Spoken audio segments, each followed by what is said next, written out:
저는 오늘 여러분들과 함께 그럼에도 불구하고 말씀대로 말하라는 제목으로 은혜의 말씀을 나누기 원합니다. 오늘 본문을 보면 베드로와 요한이 이 사두개인들과 종교 지도자들에게 잡혔어요. 이 성전 미문을 지나다가 나면서부터 걷지 못한 사람을 나사렛 예수님의 이름으로 걷게 만들었거든요. 많은 사람들이 베드로와 요한 그리고 나면서부터 걷지 못하게 되었지만 예수님의 이름으로 치유를 받은 사람 주변으로 모입니다. 그들이 이 일이 어찌된 일이냐 막 궁금해하니까 베드로와 요한이 일어나서 복음을 선포해요. 하나님 나라의 복음을 선포합니다. 예수님의 죽음을 또한 예수님의 부활을 선포합니다. 죽은 자의 부활이 있다는 것을 선포해요. 이 소식을 듣고 사두개인 종교 지도자들, 성전을 섬기고 있었던 이 지도자들이 나와서 무슨 일인가 보는 거예요. 그들이 이 베드로와 요한이 죽은 자 안에 부활이 있다라는 이 하나님 나라의 복음을 듣기 싫어합니다. 그래서 베드로와 요한을 잡았어요. 그리고 그들을 추궁했어요. 그리고 그들을 이젠 겁을 주고 네가 어떤 권세로 어떤 이름으로 이러한 일을 행하느냐고 막 꾸짖었습니다. 그러나 베드로와 요한이 어떻게 합니까? 전혀 두려워하지 않아요. 오히려 더 담대해요. 오히려 더 일어나고 오히려 더 용기를 가지고 하나님의 말씀을 선포하는 것입니다. 이전에 그런 사람들이 아니었어요. 이전에 그들은 이러한 사람들이 아니었다는 사실입니다. 사두개인들과 이 종교 지도자들이 베드로와 요한의 모습을 보고 이렇게 표현하는 것입니다. 우리 13절을 보죠. 13절을 보면 어떻게 나와 있습니까? 자, 우리 함께 읽어보겠습니다.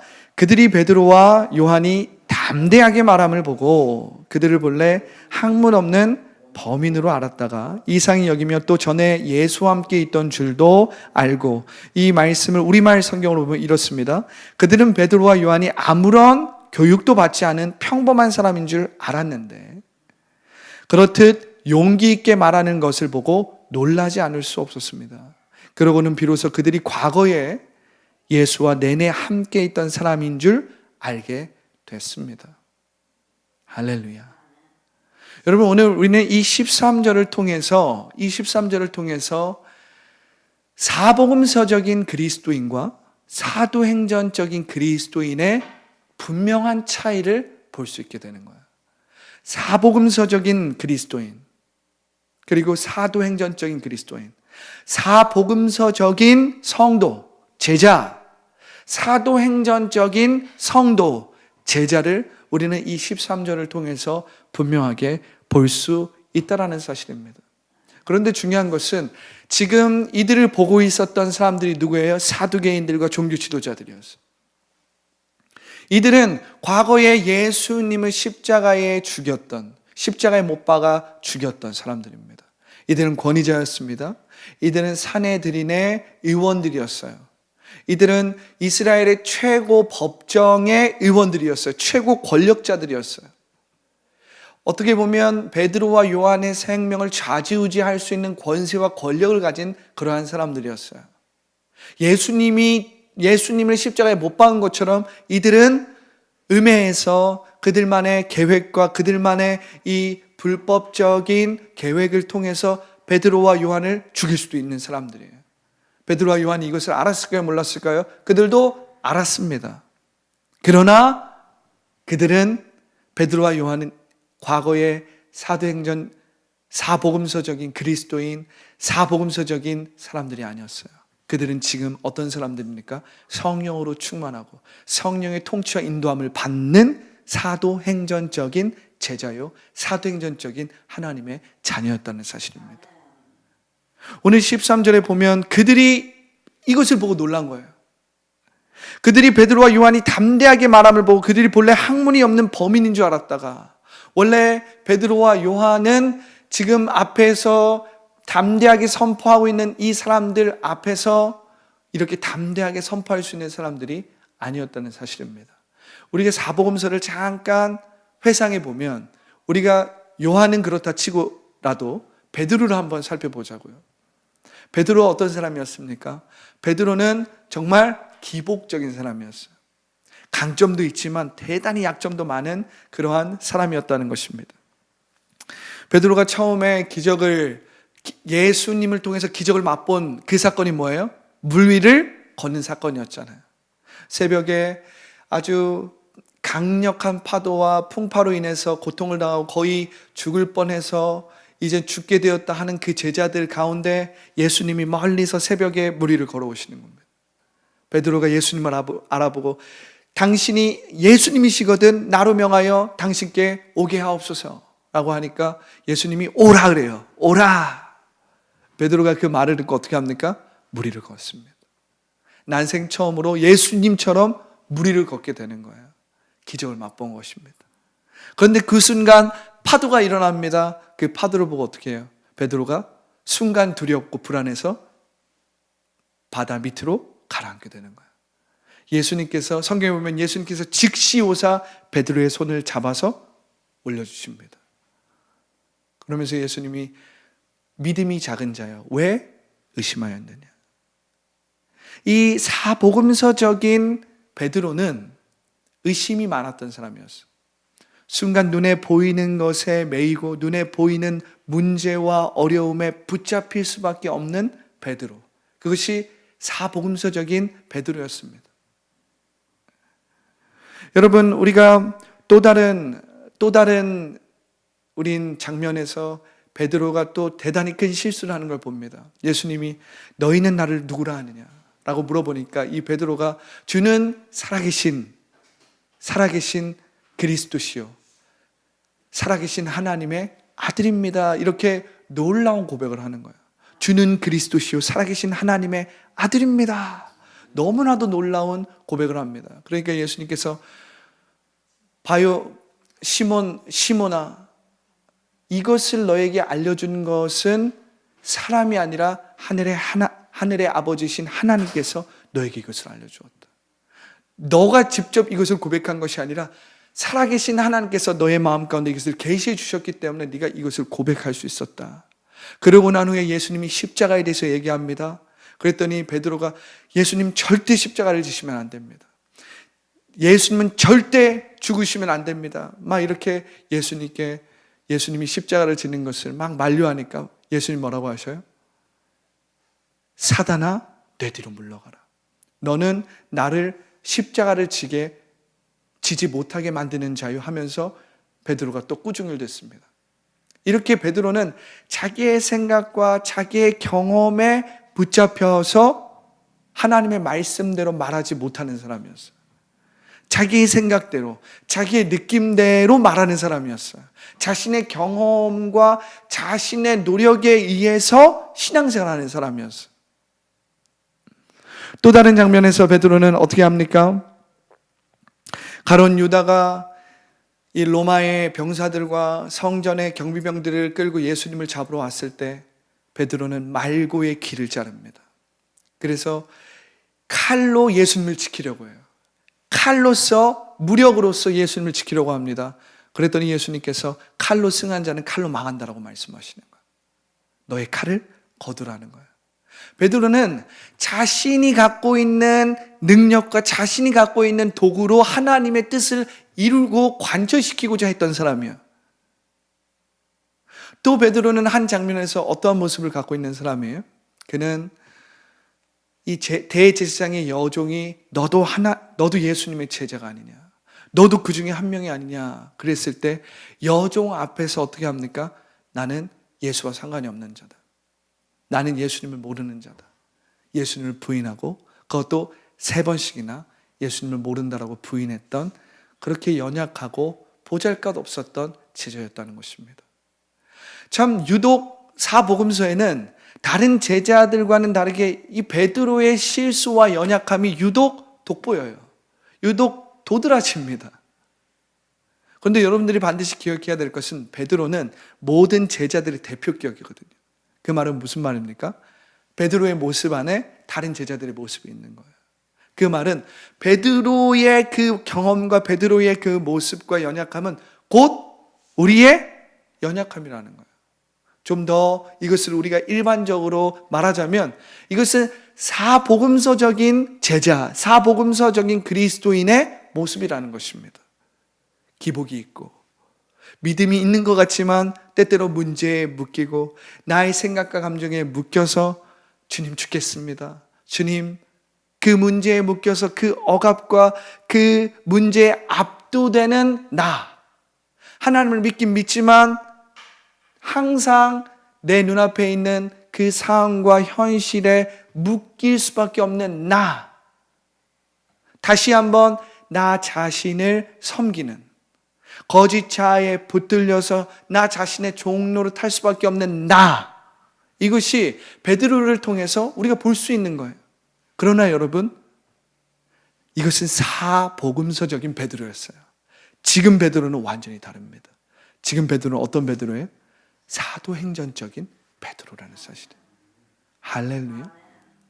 여러분들이 이 사실을 안다면 여러분들이 하나님께서 우리를 통해서 정말로 우리가 어떠한 하나님의 자녀가 되길 원하느냐를 우리가 기억해 봤을 때, 하나님은 우리가 사복음서적인 그리스도인이요 제자가 되길 원하시는 것이 아니라 사도행전적인 그리스도인이요 사도행전적인 하나님의 자녀가 되기를 원하신다는 것을 여러분들이 깨달을 줄 알아야 합니다.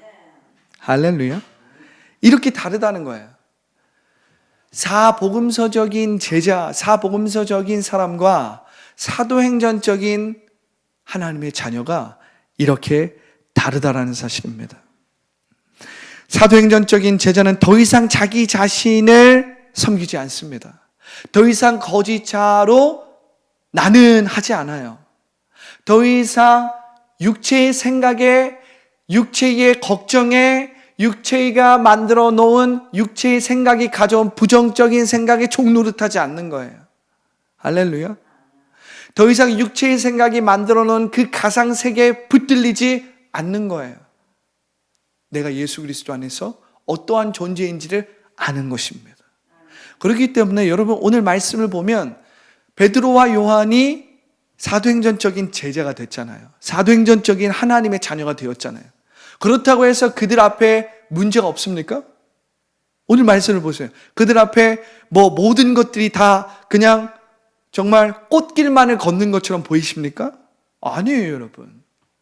어떻게 보면 사도행전적인 베드로와 요한은 어떠한 의미로 보면 예수님이 없을 때보다 더 많은 어려움을 겪고 있습니다. 더 많은 핍박을 겪어요.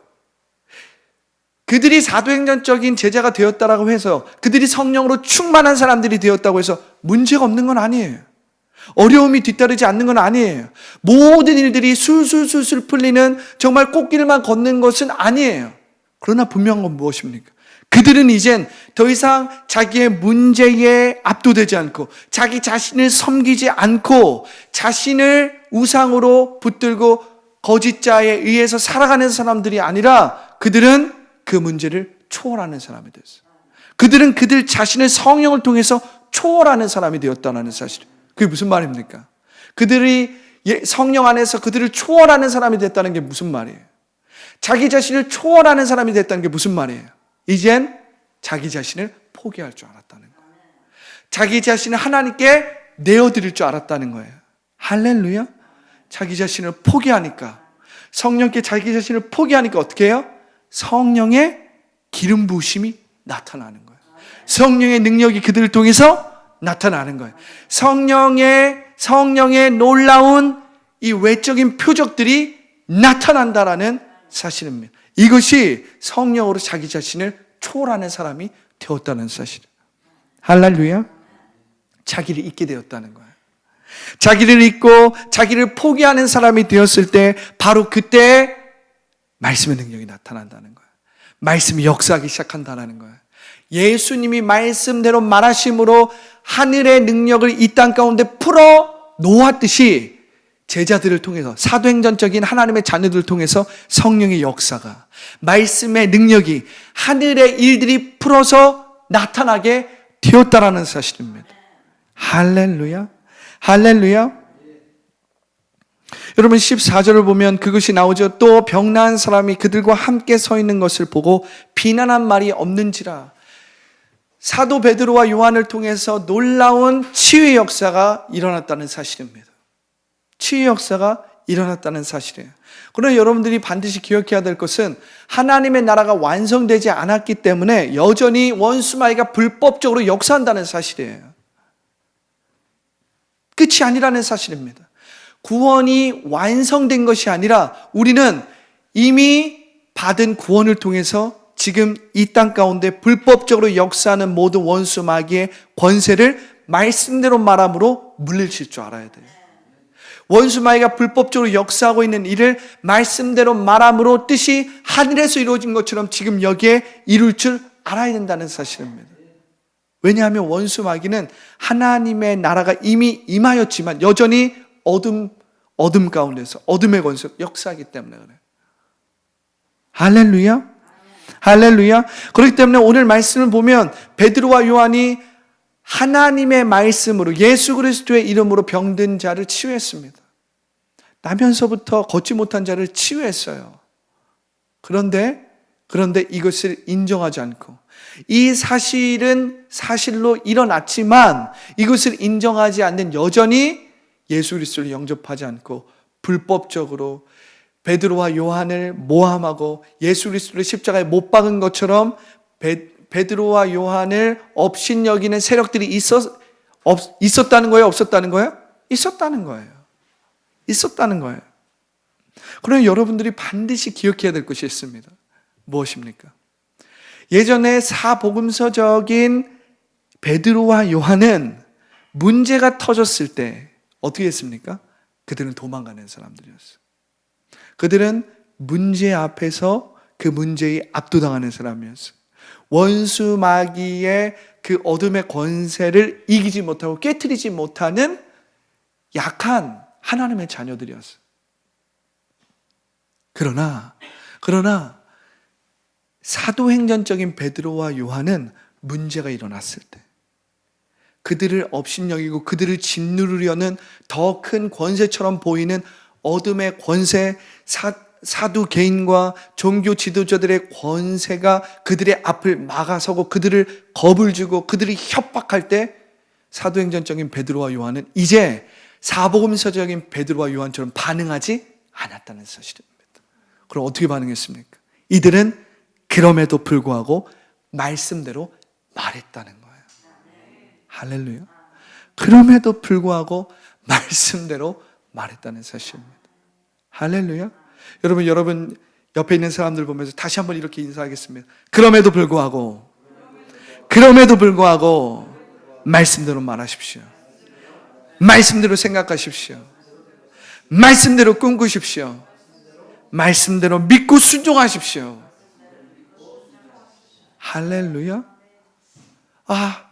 내가 말씀대로 믿고 말씀대로 말했는데 아무 일이 일어나지 않습니다. 내가 예상하고 내가 기대했던 것처럼 문제가 해결되고 막 질병이 치유되고 막 역사가 일어나고 막 돌파가 일어나야 되는데 돌파가 일어나는 것 같으면서도 갑자기 또 돌파가 막히는 것 같아요. 뭔가 문제가 해결되는 것 같으면서도 그 문제가 막히는 것 같아. 그럴 때 우리가 어떻게 됩니까? 여러분들이 기억해야 돼요. 나는 더 이상 사복음서적인 제자가 아니야. 할렐루야. 사복음서적인 제자는 문제가 일어나고 예수님을 막 사람들이 잡아가려고 하고 할 때 내 힘으로 내 노력으로 말구의 길을 자르고 또 막 예수님이 십자가에 못 박히고 여종이 너도 그 중에 한 명이지라고 할 때 어떻게 해요? 사복음서적인 제자는 나 예수님 모르는 사람입니다. 말씀대로 말하지 않아요. 그 문제에 짓눌리고 그 문제에 눌려서 도망가는 사람이었어요. 그런데 사도행전적인 베드로는 어떤 사람이에요? 문제에 붙잡히지 않아요. 그 문제에 의해서 압도되는 것이 아니라 어떻게 합니까? 그럼에도 불구하고 말씀대로 말하는 거예요. 이게 무엇입니까? 이게 성령으로 충만한 사도행전적인 제자라는 사실이에요. 성령으로 충만한 사도행전적인 하나님의 자녀라는 사실이에요. 그럼에도 불구하고 말씀대로 말하고 말씀대로 생각하고 말씀대로 꿈꾸고 말씀대로 믿고 순종하는 것입니다. 예전처럼 말씀대로 말해봤자네, 말씀대로 말해봤자 아무 일도 일어나지 않네 하고 자기 생각대로 돌아서고 자기 생각대로 다시 살아가는 게 아니에요. 다시 이전의 사람으로 돌아가는 게 아니에요. 사도행전적인 그리스도인은, 사도행전적인 베드로, 사도행전적인 하나님의 자녀는 그럼에도 불구하고 말씀대로 말하는 거예요. 왜? 내가 예수 그리스도 안에서 누구인지를 알기 때문에. 내 존재가 누구인지를 알기 때문에. 정체성의 혁명이 일어났기 때문에. 내가 하나님으로부터 나서 예수 그리스도 안에서 존재하는 자라는 것을 깨달았기 때문에. 내가 하나님으로부터 난 태생적으로 신분적으로 변화된 자라는 것을 알기 때문에 말씀대로 말한다라는 것입니다. 할렐루야. 예전이면 어떻게 됐는데, 나의 존재를 모르고 내가 누군지를 모르는 사람은 말씀대로 말했을 때 일어나는 그 현상, 일어나는 그 표적, 일어나는 그 결과에 의해서 내가 유무였어요. 일어나는 그 결과에 따라서, 그 유무에 따라서 내가 이렇게도 되고 저렇게도 되는 것입니다. 그러나 사도행전적인 그리스도인, 사도행전적인 베드로와 요한은 일어나는 결과와 일어나는 현상에 의해서 흔들리는 게 아니에요. 이미 일어난 예수 그리스도의 부활 생명으로 말하는 사람. 이미 가지고 있는 예수 그리스도 안에서 존재하는 그 하나님의 자녀의 권세로 말하는 사람이 되는 거예요. 할렐루야. 한번 여러분 상상해 보세요. 여러분들이 왕의 자녀예요. 여러분이 왕의 자녀예요. 그런데 이 왕의 자녀를 알지 못하는 사람이 있단 말이에요. 알지 못하는 적이 있다고 생각해 보세요. 알지 못하는 그냥 평범한 사람들이 있다고 생각해 보세요. 그런데 이 사람이 여러분들을 불법적으로 막 납치를 합니다. 여러분들을 불법적으로 막 데려가요. 그런데 그 불법적으로 역사하는 사람은 여러분들이 누군지 몰라요. 그러나 나는 내가 누군지 알잖아요. 왕의 권위를 가지고 또 왕의 품위를 가지고 이야기합니다. 내가 지금 가진 것은 없어. 불법적으로 잡혀갔어. 그런데 왕의 자녀이기 때문에 왕의 품위와 왕의 권세로 얘기를 하는 거야. 나 하나님의 자녀야. 나 왕의 자녀야. 너네들 나를 잘못 건들면 너네 어떻게 될지 몰라. 막 원수가 비웃습니다. 원수가 막 그 왕의 자녀를 알지 못하는 그 사람이 막 비웃습니다. 아유, 네가 뭐라고? 너가 어떤 사람인지 우린 상관할 바가 아니다. 너는 지금 가진 것이 없고 우리를 이길 수 있는 어떠한 힘도 없다. 그런데 왕의 자녀는 어떻게 합니까? 왕의 자녀이기 때문에 그 순간은 두려울 수 있지만, 그 순간은 불안할 수 있지만, 왕의 자녀라는 사실을 아는 그 사람은 어떻게 해요? 여전히 왕의 권세로 이야기하는 거예요. 할렐루야. 왕의 권세로 말하는 거예요. 그러면 보이지 않는 세계에서 어떠한 일이 일어납니까? 그들은 알지 못하지만 그 왕의 자녀가 없어진 것을 아는 그 왕실에서는 어떠한 일이 일어나요? 끊임없이 왕의 자녀를 찾고 있는 거예요. 군사들을 풀고 신하들을 풀고 전국적으로 사람들을 풀어서 왕의 자녀를 찾는 것입니다. 며칠 후에 그 왕의 자녀가 붙잡히고 거의 힘이 없게 된 것처럼 보일지 모르겠지만 이젠 시간이 지나고 며칠 후에 어떻게 됩니까? 병사들이 들이닥쳐요. 정보를 알게 되고 신하들이 왕의 자녀가 여기에 잡혀갔다는 걸 알게 됩니다. 그 불법적으로 왕의 자녀를 잡아간 그 아지트에 왕의 병사들이 들이닥칩니다. 왕의 신하들이 들이닥칩니다. 그리고 그 왕의 자녀를 구해내는 것입니다. 할렐루야. 여러분들 한번 상상해 보시라고요. 왕의 자녀라는 사실은 여러분들이 알고 있다면 그 문제와 어려움 앞에서도 여러분들은 왕의 자녀로서 말씀대로 말해야 되는 거예요.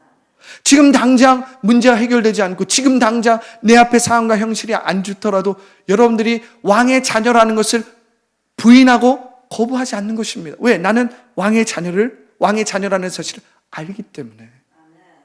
그런데 사복음서적인 제자들이 이것을 알지 못했다라는 거예요. 그들이 예수 그리스도로 말미암아 하나님의 자녀된 그 권세를 알지 못했기 때문에 그들은 도망갑니다. 문제 앞에서 압도됩니다. 문제 앞에 짓눌립니다. 그래서 그 어둠의 권세에 짓눌리고 묶여있고 총노릇하는 삶을 살 수밖에 없어요. 그런데 사도행전적인 제자, 사도행전적인 베드로는 그렇지 않아요. 하나님의 자녀라는 걸 알아요. 하나님의 말씀의 능력이 얼마나 크다라는 것을 아는 것입니다.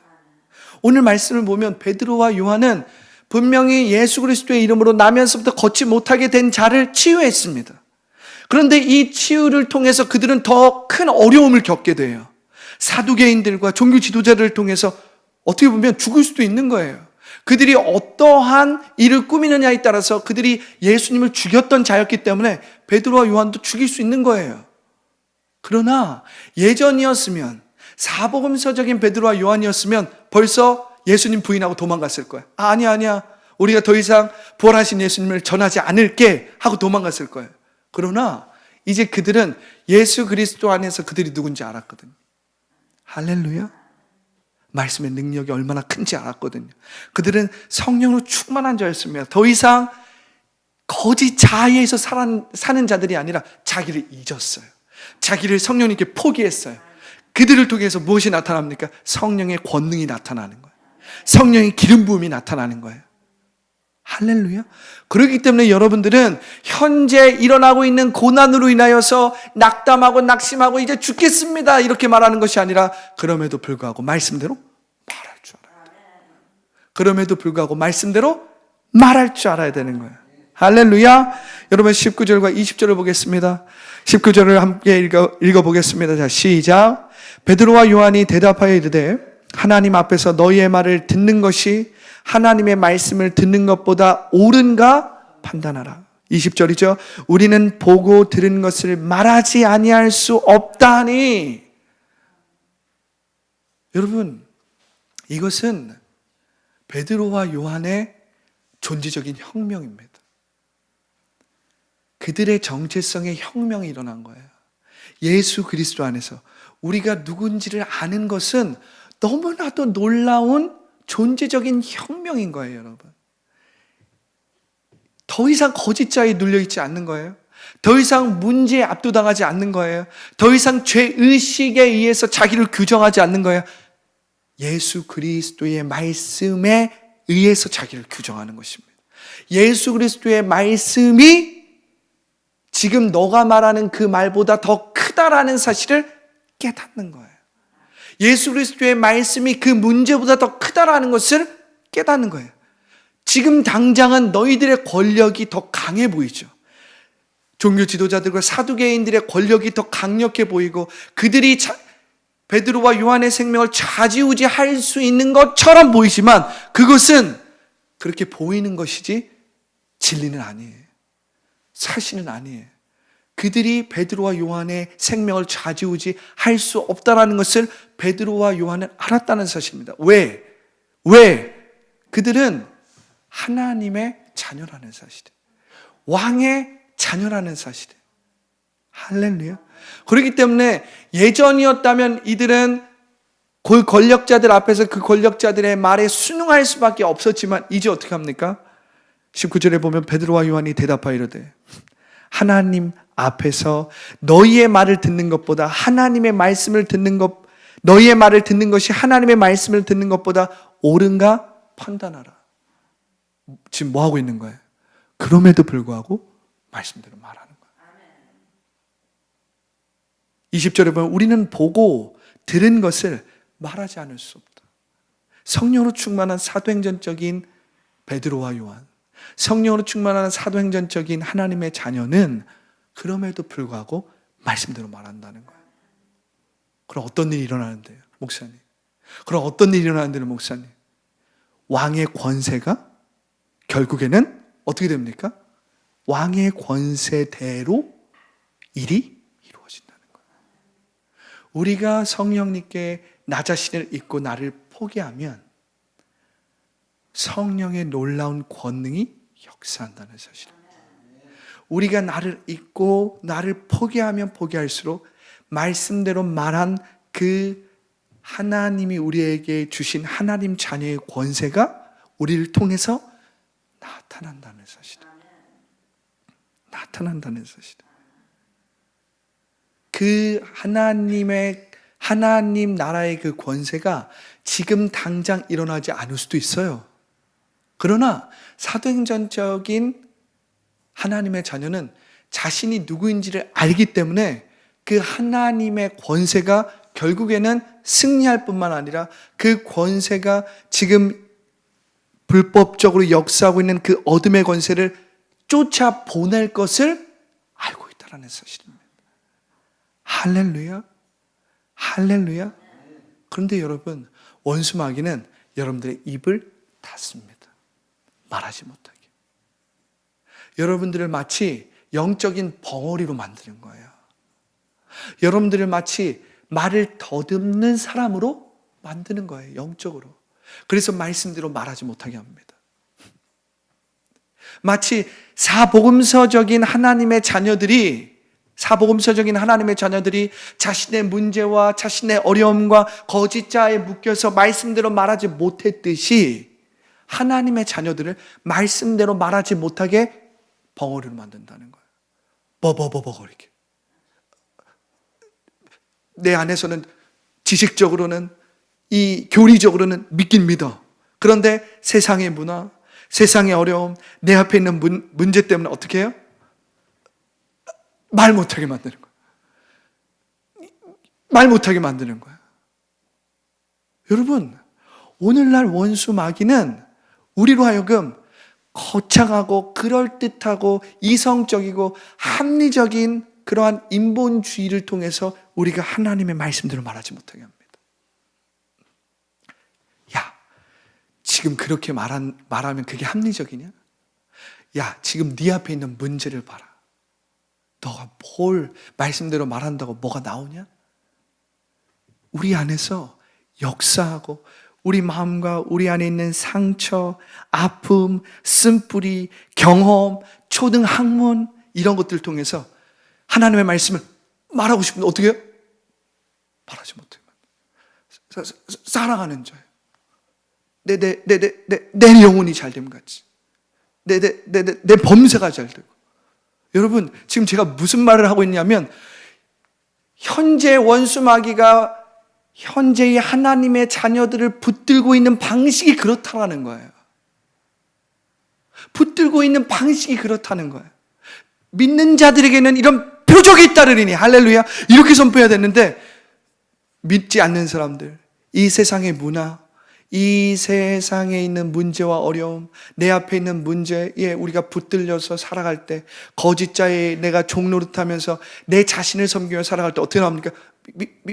믿는 자들에게 이런 표적이 따르니 이렇게 나가는 거야. 이렇게 기도를 할 때도 하나님은 능력이시지, 하나님이 이런 분이시지를 머리로는 아는데 거짓자에 붙잡혀서 세상에 붙잡혀서 어떻게 주님이 이겨주실 것을, 승리하실 것을 이렇게 더듬거리면서 버벅거리면서 기도하는 거예요. 그게 아니라 오늘 베드로와 오늘 요한처럼 어떻게 해야 돼요? 믿는 자들에게 이런 표적이 있다르니 저희가 너 이름으로 귀신을 쫓아내며 세방언을 말하며 뱀을 집어올리며 할렐루야 무슨 독을 마실지라도 해를 받지 아니하며 저들이 병든 자에게 손을 얹은즉 나으리라. 말씀대로, 그럼에도 불구하고 말씀대로 말할 줄 알아야 된다는 거예요. 그런데 우리는 어떻게 합니까? 늘 체크해. 사실이 아니면 어떡하지? 내가 이렇게 기도했는데 능력이 나타나지 않으면 어떡하지? 병이 지금 당장 치유되지 않으면 어떡하지? 지금 당장 어떤 현상이 일어나지 않으면 어떡하지? 그러니까 믿는 자들에게는 이게 되는 거예요. 원수 마귀가 여러분들을 계속 공격하는 겁니다. 여러분들 안에 있는 초등학문, 지식, 경험, 상처, 아픔, 쓴뿌리, 가족 간에 혹은 친구 간에 그러한 관계의 아픔과 두려움과 불안을 통해서 어떻게 합니까? 여러분들을 묶고 있는 거예요. 여러분들을 사로잡고 있는 거예요. 여러분들을 원수 마귀가 만들어 놓은 그 영적인 우물 안에 가둬놓고 말하지 못하게 만드는 거예요. 버벅거리게, 우물우물대게, 벙어리처럼. 그러나 여러분, 사도행전적인 베드로와 요한은 어떻게 합니까? 19절에 보면 베드로와 요한이 대답하여 이르되 하나님 앞에서 너희의 말을 듣는 것이 하나님의 말씀을 듣는 것보다 옳은가 판단하라. 사복음서적인 베드로는 이런 고백을 할 수 없었어요. 그러나 성령이 충만하고 성령의 충만함으로 예수 그리스도 안에서 자기가 누군지를 알고 자신이 갖고 있는 권세가 무엇인지 아는 사람은 이렇게 말하는 거예요. 그럼에도 불구하고 말씀대로 말하는 거예요. 20절에 보면 우리는 보고 들은 것을 말하지 않을 수 없다 하니. 할렐루야. 할렐루야. 하나님의 말씀대로 말하는 거예요. 하나님의 말씀대로 생각하는 거예요. 하나님의 말씀대로 자기를 규정하는 거예요. 자기의 생각과 자기의 판단과 그 문제와 현재 내 앞에 있는 상황에 의해서 나를 결정하고 나를 규정하는 것이 아니라 하나님의 말씀으로 나를 규정하는 거예요. 하나님의 말씀으로 나를 판단하는 거예요. 예수 그리스도 안에서 나를 보는 거예요. 내 경험과 내 지식과 내 생각으로 보는 게 아니에요, 여러분. 내 경험과 내 지식과 내 판단과 내가 가진 것으로 나를 보는 사람은 여전히 사복음서적인 제자예요. 그러나 이젠 말씀대로 나를 보고 하나님이 보시는 그 마음으로 나를 보는 자는 어떤 사람이에요? 성령으로 충만한 사도행전적인 베드로와 요한이라는 사실에 완전히 다른 것입니다. 영화 킹스 스피치라는 이 영화가 있습니다. 이 킹스 스피치라는 영화에는 이 말더듬이 영국 국왕 조지 6세와 이 라이오넬 로고의 우정을 담은 그러한 영화입니다. 그런데 이 영화는 실화를 바탕으로 이제 만들어진 영화인데, 이 영화에서 이 조지 5세의 그 아들로 이제 둘째 아들이 나오는데, 둘째 아들로 이 말더듬이 왕자가 나오는데, 이 첫째 아들이 이 왕으로서의 자질이 부족하고 좀 이제 세상에서 노는 것을 좋아해서 결국에 이 둘째 아들이 왕으로 지목이 됩니다. 그래서 이제 왕이 되는데, 이 둘째 아들은 왕의 자녀예요. 왕자란 말입니다. 그런데 이 둘째 아들은 가장 치명적인 약점이 있습니다. 그 약점이 뭐냐면 말을 더듬는다는 거예요. 그런데 사람들 앞에서 왕으로서 왕의 권력을 나타내고 왕의 권세를 나타내고 그 권세를 가지고 사람들을 격려하고 위로하고 사람들에게 동기를 부여하고 사람들에게 용기를 줄 때 무엇을 해야 돼요? 스피치를 해야 된단 말이에요. 웅변을 해야 되고 이야기를 해야 된단 말이에요. 왜냐하면 왕이 해야 할 일은 뭐예요? 왕이 해야 할 일은 사람들을 위로하는 거예요. 사람들에게 동기를 부여하는 거예요. 사람들에게 방향을 제공해 주는 것입니다. 사람들에게 비전을 제공해 주는 거예요. 그런데 이 조지 6세로 세워진 이 왕은 말을 더듬어요. 사람들 앞에 서면 말을 잘 못해요. 스피치를 해야 되는데 자꾸 말이 더듬 하니까 사람들이 그 말을 듣지 않습니다. 그런데 이 조지 6세, 이 영화에서 나오는 이 조지 6세 왕이 말을 더듬는 이유는 이 선왕들이 해놓았던 그 영광과 그 왕으로서 자신이 갖고 있는 그 책임, 왕으로서 갖고 있는 그 책임의 중압감에 너무나도 눌려서 이 사람이 말을 더듬게 되는 거거든요. 뭔가 사람들 앞에서 뭔가 말을 하려고 하면 말이 안 나와요. 그러니까 말이 자꾸 더듬 나오는 것입니다. 사람들을 향한, 그러니까 이 조지 6세는 사실은 이 태도나 이 어떤 정신에 있어서는 굉장히 훌륭한 왕이었어요. 책임감이 아주 많은 겁니다. 그런데 그 책임감과 그 선왕들이 해놓은 그 업적의 그 중압감에 너무 눌린 나머지 어떻게 해요? 사람들 앞에 서면 길을 펴질 못하는 거예요. 근데 제가 이 킹스피치를 보면서 어쩌면 오늘날 하나님의 자녀들이 저러한 모습은 아닐까? 하나님의 자녀들이 어떻게 보면 저러한 모습으로 있지 않을까? 이 세상에, 이 세상 가운데서 자기의 문제에 눌리고, 이 세상의 문화에 눌리고, 이 세상에서 말하는 어떤 기준에 눌리고, 자기가 갖고 있는 어떤 현실적인 문제에 눌려서, 태생은 뭐예요? 하나님의 자녀예요. 태생은 뭐예요? 왕의 자녀란 말입니다.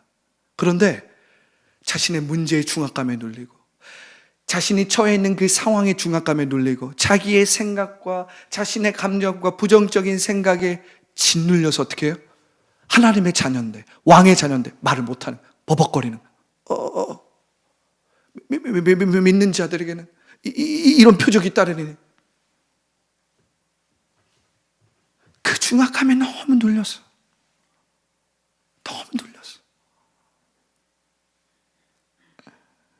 그런데 이젠 이 사람이 왕으로서 이젠 추대를 받고 조지 6세가 됩니다. 그런데 이 말더듬이 왕의 이 말 더듬는 것을 도와주는 사람이 이 라이오넬 로고라는 사람이에요. 그 사람은 호주 출신이고 그렇게 화려한 언어 치료사는 아니지만 아주 실질적인 그 병자들을 고침으로써 이 조지 6세와 평민이지만 아주 평민으로서 정말 어떻게 보면 최초로 왕과 평민의 우정을 나누게 됩니다.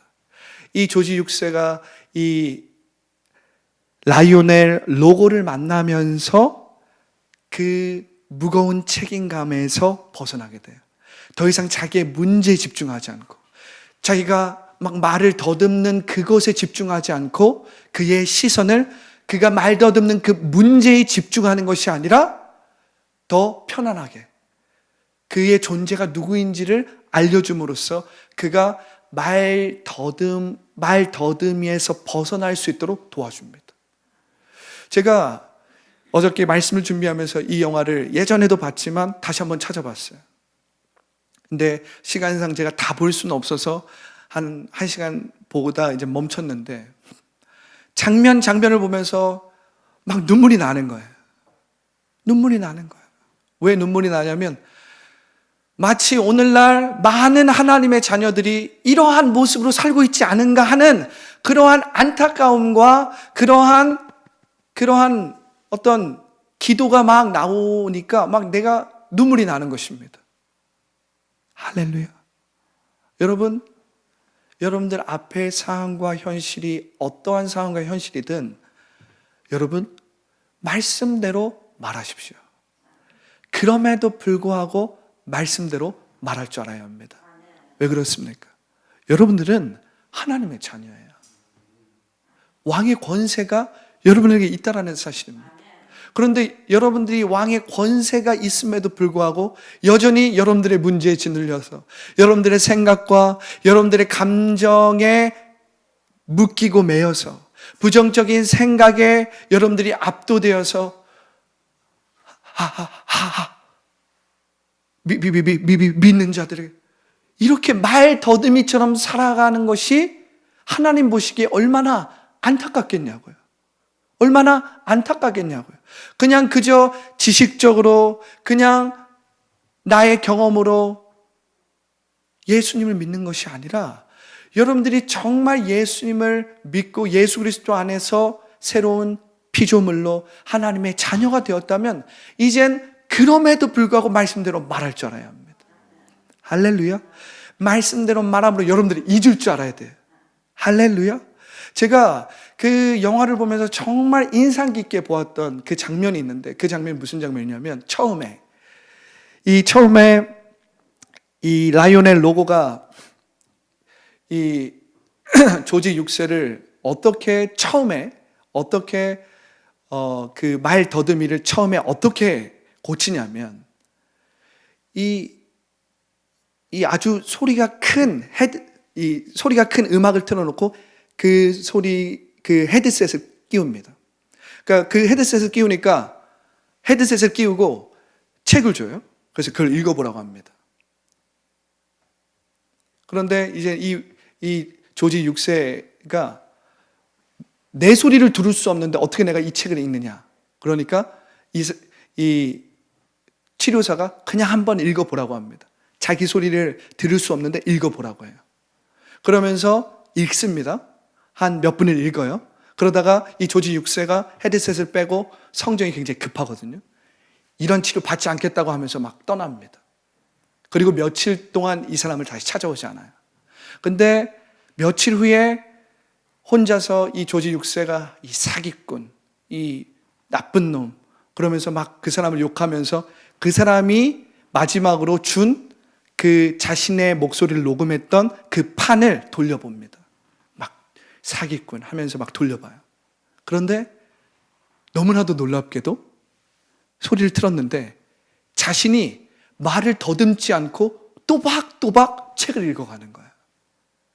그 장면을 보면서 제가 그게 엄청나게 영적인 의미가 있다는 사실을 깨달았어요. 자기 소리가 들리지 않잖아요. 자신의 문제에 집중하지 않잖아요. 자신이 말을 더듬는 그 문제에 집중하지 않고 큰 소리가 나는 헤드셋을 끼고 책을 읽으니까 어떻게 해요? 유창하게 책을 읽게 되었다는 거예요. 여러분, 여기에는 엄청난 영적인 원리가 있는 거예요. 우리가 우리 자신을 포기하고 우리가 우리 자신을 성령님께 드리는 이유는 성령님이 나를 통해서 나타나기 위해서예요. 그런데 나의 문제, 나의 어려움, 내가 거짓자로 내가 막 살아가면요, 성령이 내 안에서 역사하고 싶어도 나타나실 수가 없어요. 성령이 역사하실 수가 없어요. 왜? 나의 문제에 붙잡혀 있기 때문에, 나의 문제에 집중하기 때문에, 거짓자에 붙들려 있기 때문에. 그러니까 우리가 말씀대로 말하지 못합니다. 왜? 우리는 현상만 바라보고 있거든요. 문제가 해결될 그 일만 바라보고 있거든요. 그러니까 어떻게 믿는 자들에게는 이렇게 되는 거예요. 그런데 나에게 집중하지 않으면, 내가 자기를 부인하고 자기 십자가를 지고 나를 성령님께 내어드리면 어떻게 할까요? 믿는 자들에게 이런 표적이 있다느니 내 이름으로 귀신이 쫓겨 나가며 말씀대로 말할 수 있는 거예요. 왜? 내가 내 생각에, 내 감정에 집중하지 않을 때 우리는 말씀대로 하나님의 권세가 내 안에 있다는 것을 알기 때문에 그 권세대로 말하는 거예요.